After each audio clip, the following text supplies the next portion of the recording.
2026 ஆண்டுக்கான STR ரொக்க உதவியின் முதல் கட்ட விநியோகம் வரும் ஜனவரி 20 தொடங்கும். 5 மில்லியன் பெறுநர்கள் பயனடையும் வகையில் அந்நோக்கத்திற்காக மொத்தம் 1.1 பில்லியன் ரிங்கிட் ஒதுக்கீடு செய்யப்பட்டுள்ளது.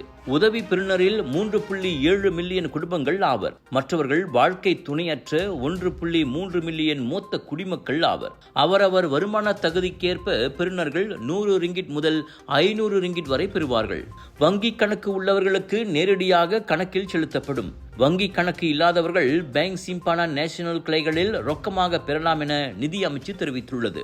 இவ்வேளையில் சாரா எனப்படும் சும்பங்கன் ஆசாஸ்ராமா மாதாந்திர உதவியும் மேம்படுத்தப்பட்டு 8 மில்லியன் மக்கள் பயனடைகின்றனர். அவர்களில் வறுமை கோட்டுக்கு கீழ் உள்ள 4 லட்சம் பேர் இகாசே தரவு தளத்தின் அடிப்படையில் சேர்க்கப்பட்டுள்ளனர்.